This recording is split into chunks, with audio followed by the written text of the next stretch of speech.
My name is Reagan Lewis, 36 years old, living in Charlotte, North Carolina. I used to believe I was in a quiet, reliable marriage, until that one fateful afternoon, when everything collapsed in a way I could have never imagined. It was a Friday, around 4 p.m., and I was picking out a birthday gift for my niece at the mall when I ran into Harper, an old college friend I hadn't seen in years. She walked up, and her smile faded the moment our eyes met. "Reagan, are you okay?" she asked softly with a look of concern. Before I could answer, she said something that made the blood drain from my face. "I'm sorry if this is overstepping, but I just saw Ethan make a dinner reservation for 2 tonight at Savoy Prime. I thought he was out of town on business." The name of the restaurant hit like a blade to the chest. I heard every syllable, every skipped heartbeat, every chill crawling up my spine. I forced a smile. "You must have seen someone else." Harper looked me in the eye. I wish I had. But it was Ethan.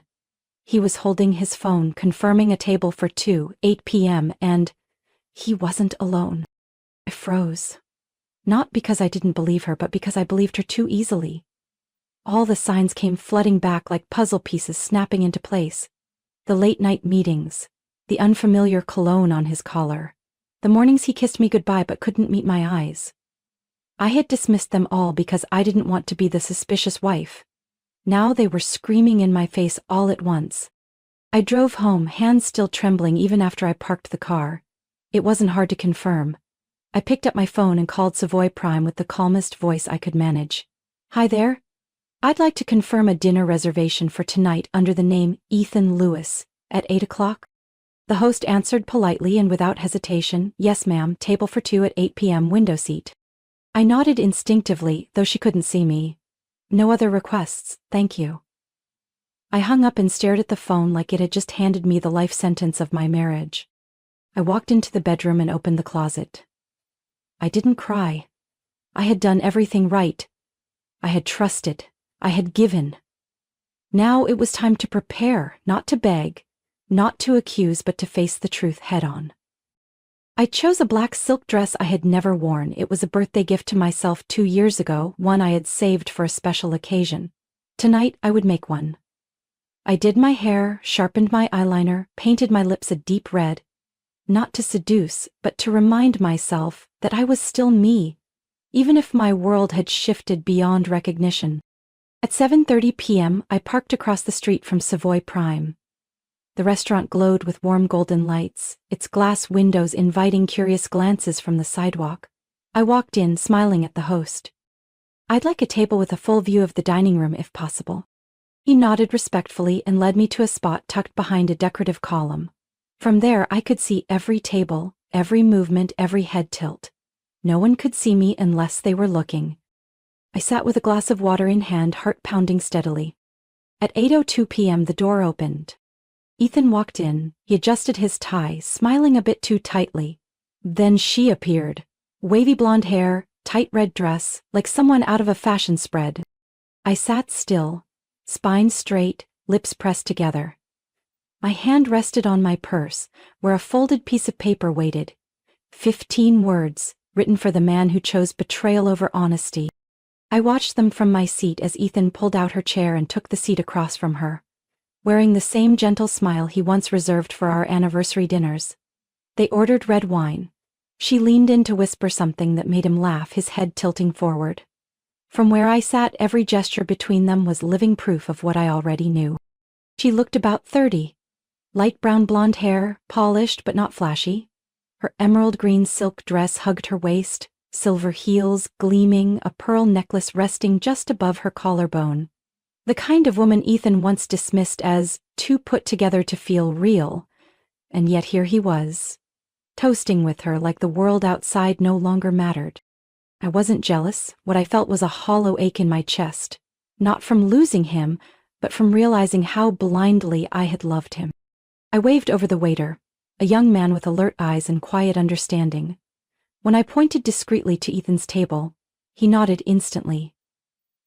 "I'd like to send a note to the man in the gray shirt and purple striped tie, table 6, I said softly, "just to him, and I'd like to see his reaction."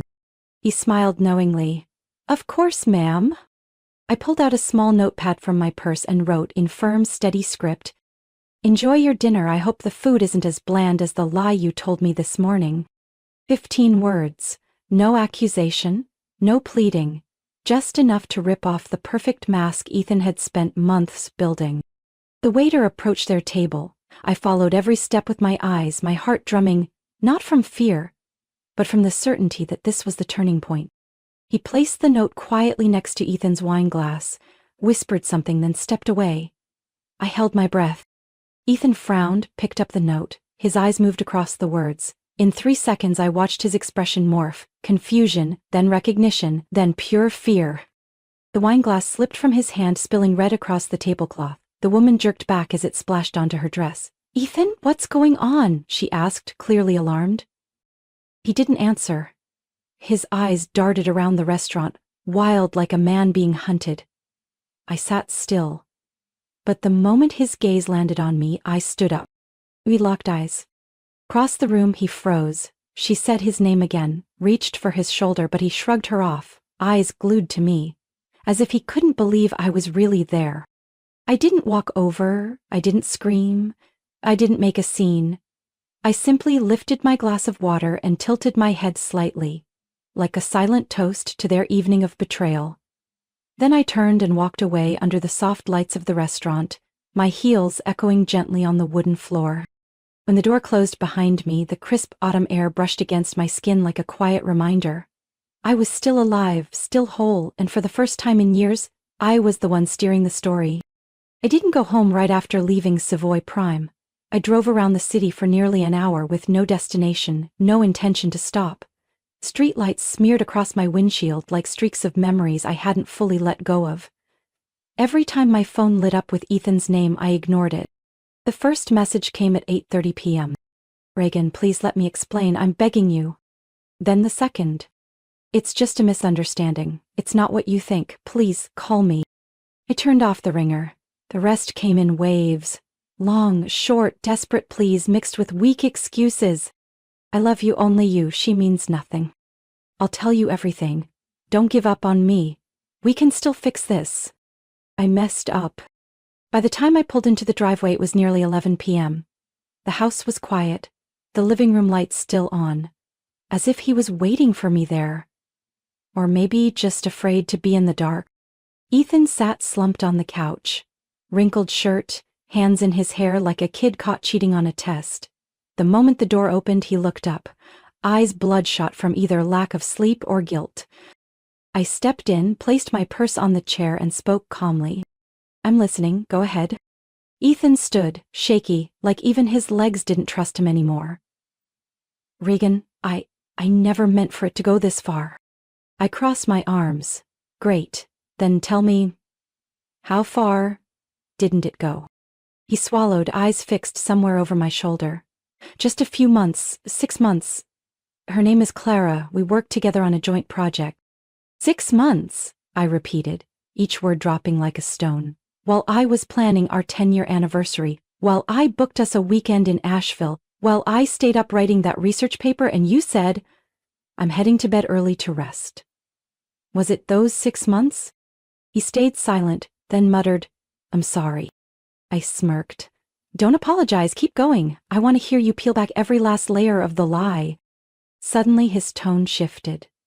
"Reagan, you're always so busy. Your job always came first. Even when I needed you, you had meetings, deadlines, lectures. I felt alone." I let out a laugh, sharp enough to cut. "Did you just blame your cheating on the fact that I have a career?" "I was busy, yes, but I never forgot your dad's memorial. I made dinner 3 nights a week, and I always asked if you needed anything when you said you felt tired. Don't twist this." He looked away. "I didn't know it would get this bad." "You didn't know," I said through clenched teeth, "because you never wanted to know. You got used to me handling everything. You thought I'd always stay quiet, always forgive, always be your backdrop." Ethan sank back into the couch, hands gripping his head. I lost my way. Clara made me feel seen, but now I realize I threw away the most important thing. I sat down across from him, spine straight, voice steady. "Then let me ask one last thing. Do you love her?" He stared at me like that question shattered something. I don't know. I nodded slowly. That's enough of an answer. Throughout the entire conversation, I didn't cry, I didn't raise my voice. But something inside me broke. Not because of the affair, but because the man sitting across from me was no longer the person I once believed in. Ethan said something else under his breath, but I didn't catch it. I stood and walked toward the stairs. From now on, you sleep in the guest room. I don't want to see you in my space. As I turned and headed up, I heard a heavy exhale behind me. But I didn't stop. After that cold confrontation, Ethan stayed downstairs while I kept the upstairs as my own safe zone. We barely spoke for a week. But I didn't spiral into doubt or desperation the way he likely expected. I didn't fall apart. I started documenting. I created a separate folder on my laptop, set a new password, and began compiling every clue I had previously ignored. From strange charges on our joint account, dinners for two at Bramble Creek Hotel, spa bills in Asheville, to conference expenses that just so happened to match dates when Clara was mysteriously out of office. One night, when Ethan stepped out for a walk, or so he claimed, I entered his home office. He usually locked it like it held state secrets. But I knew his old password, his mother's name spelled backward. It still worked. The external hard drive was plugged into the side of his computer. I copied its contents to my own flash drive, then quietly opened folder after folder. Not all were about Clara, but one made me sit bolt upright. A folder labeled Skyfall Strategy. Inside were internal presentations, analysis documents, and saved emails detailing a planned acquisition of a fintech startup called Halden Core, where Clara currently served as Director of Project Development. A long thread of emails between Ethan and someone identified as Cash PS, clearly Clara Peterson, showed her sending Ethan sensitive data. Cash flow reports, next quarter expansion plans, and even key personnel files. Each document was labeled confidential, internal use only. I knew Ethan worked in asset management, but I never imagined he'd have the audacity to use insider information to direct investments. This was no longer just an affair, it was a serious securities violation. I printed the most critical files, backed up another copy to the cloud, and zipped them into a secure folder. I needed legal advice now. Someone I could trust. Someone who understood the law without asking too many questions. I called Ryan, my older brother, who worked at the Securities and Exchange Commission (SEC) office in Raleigh. I need you to answer a few questions, hypothetically, I said as soon as he picked up. Another Reaganized hypothetical? Ryan's tone was half joking, but he quickly turned serious. Go ahead. Let's say Person A is using non-public information from a senior employee at Company B to shape investment strategies for their own firm, I said slowly. Person B sent the data through personal email, clearly marked as internal. They've disclosed nothing to any regulatory body. This has been going on for several months. Would Person A be prosecutable under the law? There was a long pause on the other end. If what you're saying is true, not only possible, it's certain. That's insider trading. At the very least, they'd face civil penalties. At worst, criminal charges, loss of their license, possibly prison. Closed my eyes. Thanks, it's just an idea for a novel I'm writing. Ryan sighed. Reagan, if you're involved in something, follow protocol. Don't confront anyone directly, and remember, don't delete anything. I know. I hung up, my heart still cold. I stared out the office window, where the city looked quieter than usual at night. A part of me wanted to scream at Ethan, to slap the printouts down like an indictment, but I'd learned. Men like Ethan only fear what they can't control. I wouldn't give him the chance. I'd quietly flip every piece on the board. And when it came to checkmate, he'd have nowhere to run. After gathering enough evidence, I started crafting my own plan, not out of revenge, but to protect what was rightfully mine. Ethan's betrayal wasn't just emotional, it was calculated, exploitative, and far deeper than just an affair. Step 1. Secure my finances. I went to the bank on Monday morning, right when it opened. I dressed sharply, brought printed account statements and documents proving my contribution. Good morning, Ms. Lewis, how can we help today? The banker smiled. I'd like to open a new account, I said calmly but firmly. In my name only, and I'd like to transfer my legally fair share from our joint account into this one. We spent over an hour combing through every transaction, every stream of income. In the end, I moved $187,000 into my new account, the amount I could reasonably verify as my own contribution, minus the questionable withdrawals Ethan had made in the last 6 months. I also met with an independent financial advisor Ryan had once recommended. She reviewed my entire portfolio, flagged exposure linked to Ethan, and helped me establish credit monitoring and protections in my name only. Don't let emotions stall you, she said as I was leaving. You're doing the right thing, not just for now, for your future. Step 2. Build legal leverage. I spent 3 straight nights organizing every document into categorized folders. Emails, screenshots, internal Holdencore files Ethan should never have had access to. I time-stamped each one to show that his behavior wasn't just unethical, it potentially broke federal law.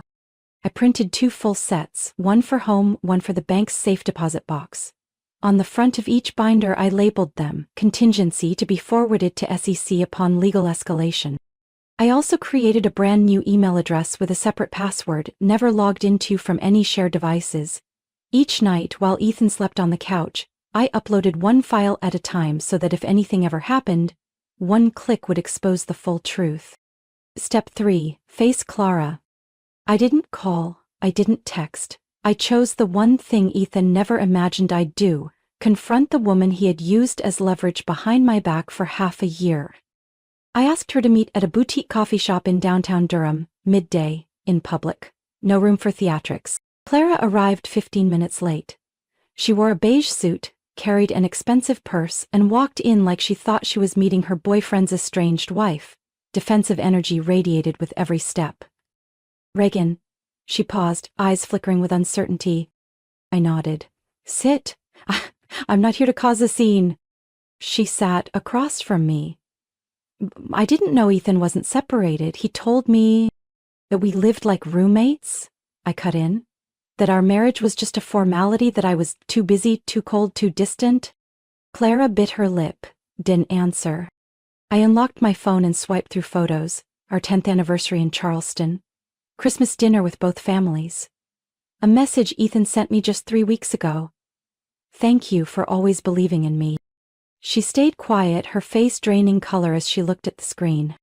He lied to both of us, I said, no longer angry, just clear. But here's the real issue. He's using the data you gave him to commit a federal crime. She looked up. What? I pulled out a printed email, placed it on the table. You sent him internal data from Holdencore's systems. Under federal law, that's insider collusion. You could lose your job. Or worse. Clara froze. After a long pause, she exhaled shakily, her hand trembling as she picked up the page. I didn't know it was this serious. He said it was just market research.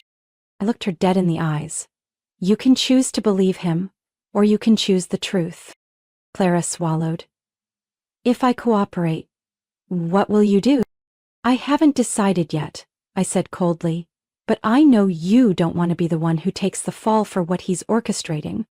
Ban dik tieng an mai nuye kao, trindoi de do kyo kien te, vajoen kao truko. Friday, 8:45 a.m. I stood in front of the glass lobby of Northbridge Capital, where Ethan had served as vice president of strategy for the past 7 years. The 8-story, sleek glass building had once been his pride.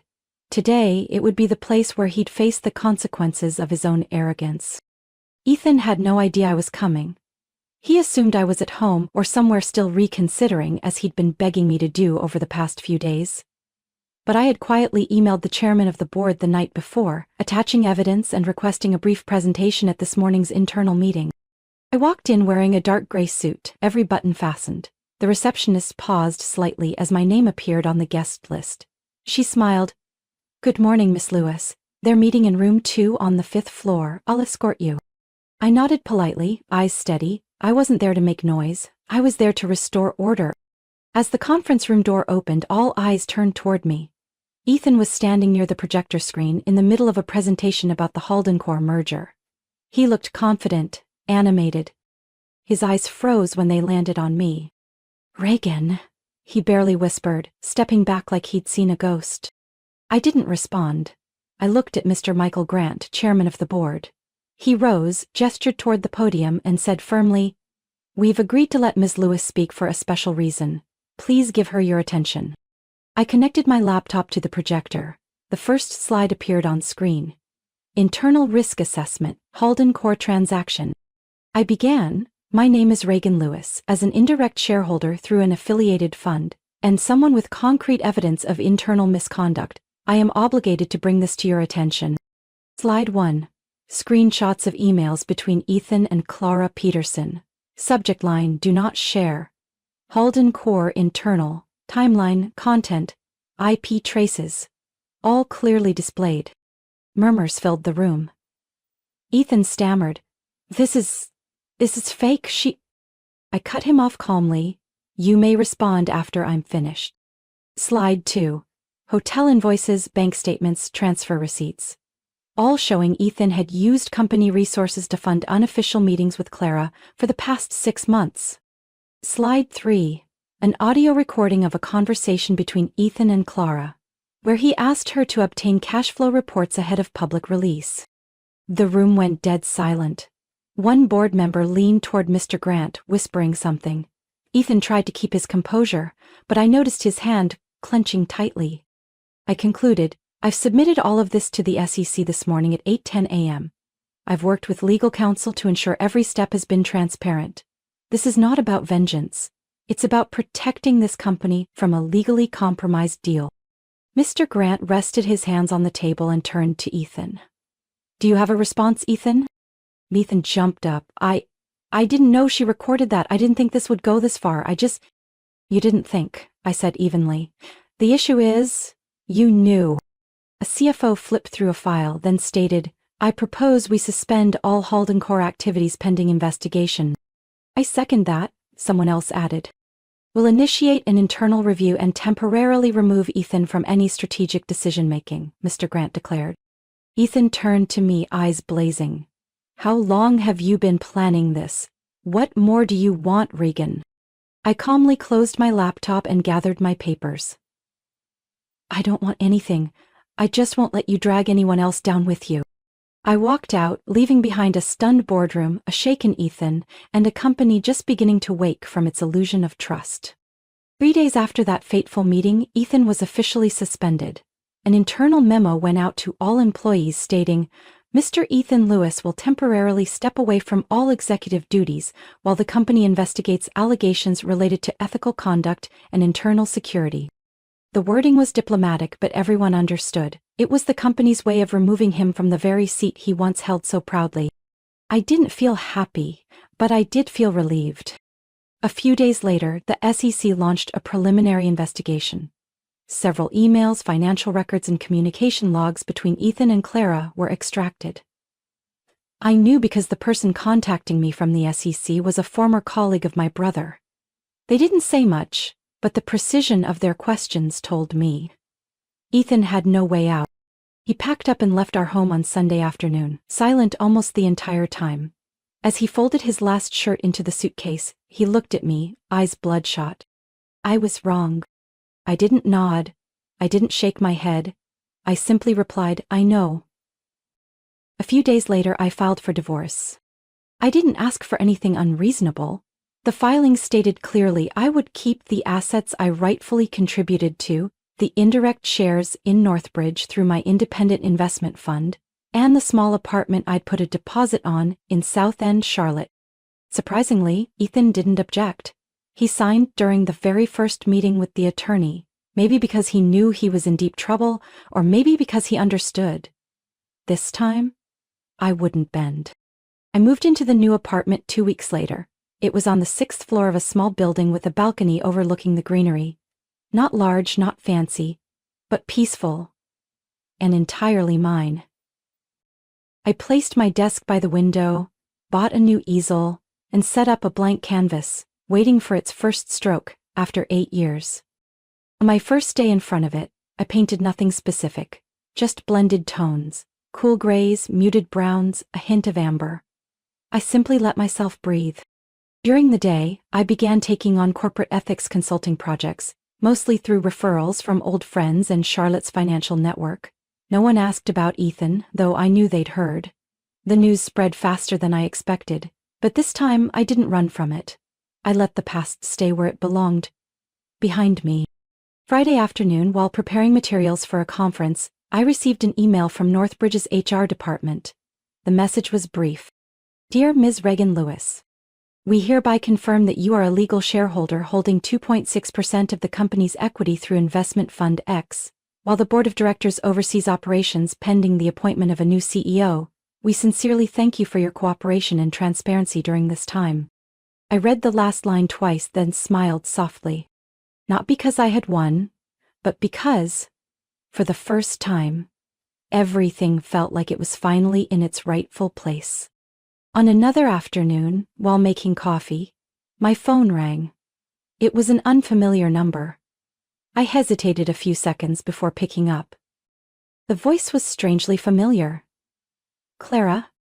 Reagan, I'm not calling to apologize, I just wanted to let you know. I've submitted a personal disclosure to the SEC. I'll cooperate fully. I said nothing. She continued, her voice slower now. I've also resigned. I don't want to remain in an environment I helped compromise. May you find yourself again, I replied, neither bitter nor conciliatory. The call ended, but I knew one thing. The storm had passed. And I was still here, whole. 6 months after the pivotal meeting. Charlotte in early fall shimmered with soft orange hues.